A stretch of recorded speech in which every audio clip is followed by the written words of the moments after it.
Good morning, তোমরা সবাই কেমন আছো? আশা করছি সবাই খুব ভালো আছো। পম্পাস ব্লগে আরও একটা নতুন ব্লগের সঙ্গে তোমাদের অনেক অনেক ওয়েলকাম। আজকে একটা নতুন ব্লগের সঙ্গে তোমাদের অনেক ওয়েলকাম জানিয়ে নতুন একটা ব্লগ শুরু করছি। সারাদিনটা যা করবো সবটাই তোমাদের সঙ্গে শেয়ার করবো।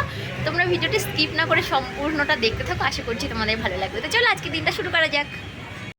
তো দেখো, সকালবেলা ঘুম থেকে উঠে মানে কি বলবো, একটু ফ্রেশ হয়ে নিয়ে তারপরে চলে এসেছি ম্যাগি বানাতে। আজকে মানে সকালবেলা একটু ম্যাগি খাবো। কি বলো তো, আগের দিন রাত্রেবেলা না অনেক তাড়াতাড়ি খেয়ে দিয়ে শোয়া হয়ে গেছিলো, আর সকালবেলা না মানে সকাল হতে না হতেই ভীষণ খিদে পেয়ে গেছে। তো সকালে আমার রান্না বাড়া হয়ে গেছে, যেহেতু বর যাবে ডিউটিতে। তো একটু ম্যাগি বানিয়ে নিয়েছি, আর প্রেশার কুকার ওইদিকে ভাত টাত সব রান্না সমস্ত সব হয়ে গেছে। আর ও যাওয়ার আগে ওকেও বললাম যে তুমিও একটু ম্যাগি খেয়ে যাও, আর আমিও একটু খেয়ে নিই একসঙ্গে বসে দুজনে। তাই একটু ম্যাগি বানাচ্ছিলাম, বানিয়ে দুজনে খাবো। আর ও খেয়ে দিয়ে নিয়ে আবার ডিউটি চলে যাবে। আমার তো সারাদিন একা একাই থাকতে হবে, মানে ভাবলেই না মনটা ভীষণ খারাপ হয়ে যায়। সন্ধ্যের পরে ও মানে আসার যখন টাইম হয় তখন মনটা ভীষণ ভালো হয়ে যায়, আবার সকালে যখন এই যে ডিউটিতে যাওয়ার টাইমটা হয় তখন আবার মনটা ভীষণ খারাপ হয়। কি করবো বলো, তো ডিউটি তো করতেই হবে। তো দেখো, এখানে আমি ম্যাগি বানিয়ে নিয়েছি, ওকে একটু দিলাম, আর আমি একটু মানে একসঙ্গেই দুজনে মিলে খাবো। তো ও তো ডিউটিতে যাবে, তাড়াহুড়ো রয়েছে, তাই ওকে আগে দিয়ে দিলাম, 2 চামচ দিলাম। যেহেতু একটু মানে ও একটু ঝোল মানে একটু জল জলে ম্যাগিটা খেতেই ভালোবাসে, জানো তো। তো তাই জন্য ওকে দেখো একটু ঝোল ম্যাগি বানিয়ে দিয়েছি। না, হ্যাঁ হ্যাঁ হ্যাঁ, ভালো করে বেঁধে দিয়েছি। দেখো, বর চলে যাচ্ছে কাজে, আর যেখানে সকালে পুজো দিয়ে গেছে, আর এখন আমি সারাদিন ঘরে একা একা একা।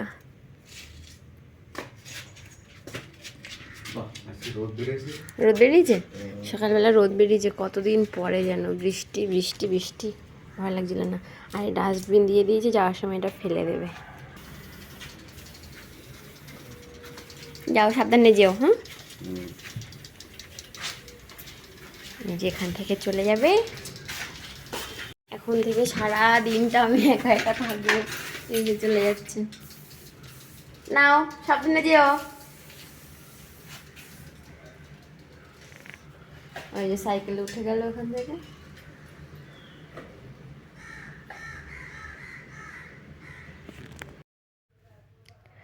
তো দেখো, ও তো চলে গেল ডিউটিতে, তারপরে আমি চলে এসেছিলাম জামা কাপড় কাচার জন্য। কিছু জামা কাপড় এখানে ছিল। কি বলো তো, তোমাদের দাদার ওই মানে কাজের কিছু জামাপত্র থাকে যেগুলো রেগুলার যাওয়া আসা করে, তো মানে প্রতিদিনেরটা প্রতিদিন না ধুয়ে দিলে খুব মানে খারাপ লাগে। তো দেখো, এখানে জামা কাপড়গুলো সব কেচে দিচ্ছি, দিয়ে আমি যাবো আবার ননদের বাড়িতে। ওখানে আজকে মানে থাকবো সারাদিনটা। তো ওখানেও কিছু কাজ আছে, সেই জন্যই যাবো। তো কী করছি, কেন যাচ্ছি, সবটাই শেয়ার করবো তোমাদের সঙ্গে। তোমরা ব্লগটা দেখতে থাকো, তাহলেই বুঝতে পারবে। এখন আমি এই জামা কাপড় কেচে নিয়ে একটু নিজেও আমি ভাবছি স্নান করে নেবো, স্নান করে নিয়ে তারপরে যাবো দিদিদের বাড়িতে। তো এই জামা কাপড়গুলো কী বলো তো, আমাদের এই আমার তো গলির মধ্যে ঘর, খুব একটা বেশি রোদ আসে না। দেখো, এই সকাল টাইমটাতেই একটু রোদ আসে, যা জামা কাপড় কাচার এই টাইমটাতেই কেচে দিই। আর হাওয়া রোদ মিশিয়ে সব কিছু মিশিয়ে আর কি জামা কাপড়গুলো শুকিয়ে যায়। তাও পুরো গোটা দিন লাগে জামা কাপড়গুলো শুকাতে। আমি একদম নিচে থাকি, যেহেতু নিচের তলায় থাকি, একদমই রোদ আসে না এখানে। তেল হবে বলে এই যে, না না না, তোমার দিতে হবে না, তোমার দিতে হবে না, আমি দিচ্ছি। দাঁড়াও, একটু বেশি পরিমাণে লবণ দিতে হবে। হ্যাঁ, দিস করে আম্মা খাওয়াচ্ছে। এই যে এই যে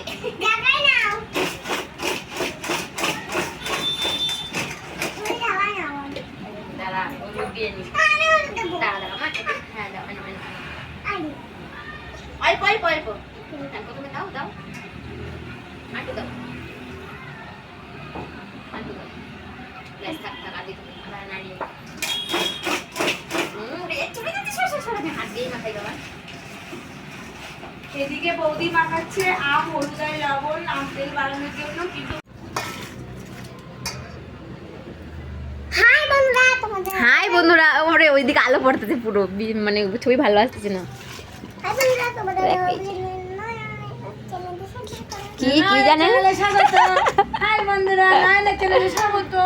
বলো না, হ্যাঁ ভিডিও করতে না, মানে জমবে যা কবাটা উল্টো উল্টো চলবে আমার মেয়েটা। না দিতে হবে না, কি করে দেবো? এবারে পেপারে নিয়ে দাও। তো দেখো, দিদিদের বাড়িতে আসার কারণ হলো এই যে আম তেল বানানো হবে, তাই জন্য আমটা একটু রেডি করার ছিল। দিদির একটু প্রবলেম আছে, তাই জন্য দিদি করবে না। তো সেই জন্য এগুলো রেডি করছি। দেখো, আমটা প্রথমে কেটে নিলাম, নিয়ে তার প্রথমে ধুয়ে নিয়েছি, একটু তো জল রাখা যাবে না, প্রথমে ধুয়ে আম তেল যে প্রসেসে বানায় আর কি। তো দেখো এখানে আমগুলো সব নেড়ে দিয়েছি, দিদিরাই আমের তেলটা বানাবে, তো আমি মানে দিদি বললে যে তুমি কেটে কুটে একটু রোদে দিয়ে দাও, তো তাই জন্য এখানে রোদে দিয়ে দিয়েছি। আর রোদ কি দেখো, আকাশে এবার মেঘও হয়েছে, এখানে খুব রোদ ছিল একটু আগে, তো কিন্তু এখন আবার দেখো কীরকম মেঘ হয়েছে। তো জানি না যে কী হবে, আমগুলোর কপালে কী আছে তার ঠিক নেই। তো দেখো এই যে কী বলো তো, এখানে জায়গা কম, তো এই ড্রামগুলোর উপরে এখানে এই আমগুলো নেড়ে দিয়েছি, একটা একটা মানে ফাঁকা ফাঁকা করে দিয়েছি, যাতে তাড়াতাড়ি একটু জলটা অন্তত শুকায়। লবণ দেওয়াতে জল বেরিয়েছে এর গা থেকে, তো বাইরে প্রচুর মেঘ হয়ে গেছে দেখো আকাশে।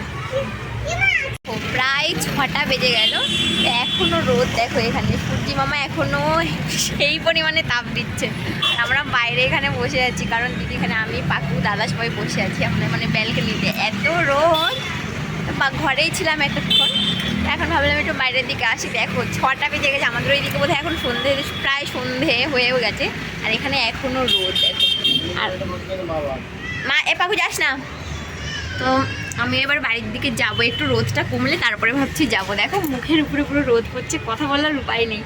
তো সারাদিনটা তো এখানেই ছিলাম, এখন যাব মানে বাড়িতে, ওখানে তোমাদের দাদা আসবে, একটু টুকটাকি বাজার করব, করে নিয়ে তারপরে বাড়িতে যাব, তারপরে দিদিরাও আবার যাবে আমাদের বাড়িতে। সবটাই তোমাদের সঙ্গে শেয়ার করছি, তোমরা দেখতে থাকো, ঠিক আছে?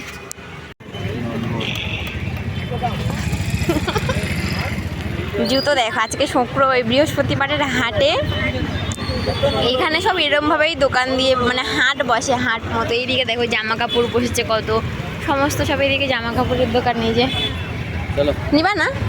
না কেন না? 200 টাকা দেখো, দেখো বললাম। চলো বাজার করতে হবে। এই ফুল গাছগুলো দেখো কত বড়, কাগজ ফুল গাছগুলো, এই যে দেখো না।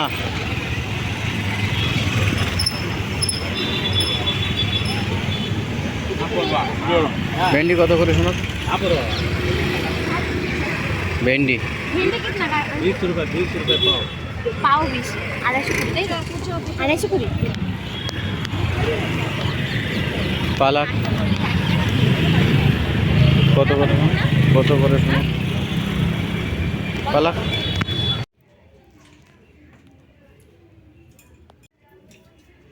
তো দেখো আজকে রাত্রেবেলা একটু তেলের পিঠে বানাবো, তাই জন্য এখানে কলা ছাড়িয়ে নিচ্ছি, আর এদিকে সুজি ভিজিয়ে রেখেছি, তারপরে দুধ গরম করা হয়ে গেছে। এখন কলাগুলো না ভালো করে মাখতে হবে আর কি। তো একটু হঠাৎ করেই মনে হলো সব কিছু আছে যখন ঘরে, তাহলে একটু তেলের পিঠে বানানো যায়, তাই প্রিপারেশন হচ্ছে আর কি। একটু তেলের পিঠে কলা দিলে, সুজি দিলে নরম হয়। এদিকে দেখাও, ওই যে এখানে দুধ আছে, এখানে সুজি।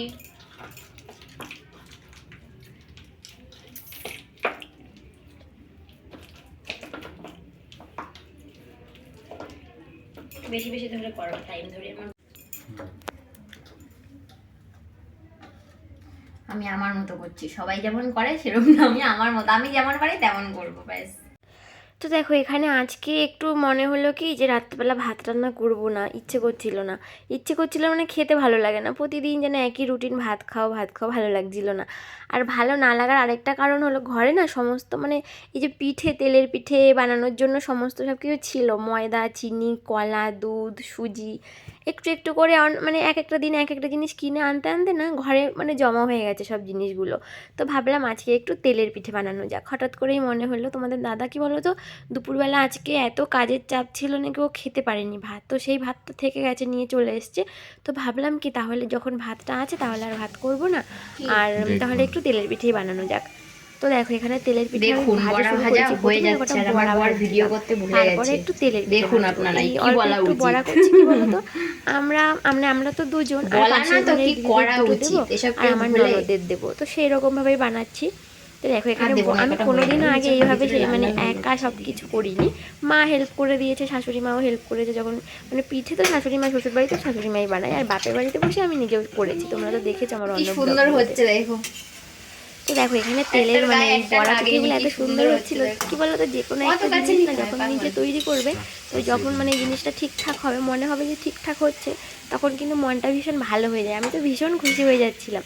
কিন্তু প্রবলেম একটা কি হয়েছিল বলো তো, বড়া পিঠেগুলোতে না মানে যখন ভাজছিলাম তখন খুব ভালো হয়েছে, কিন্তু যখন তারপরে না খুব শক্ত হয়ে গেছিলো।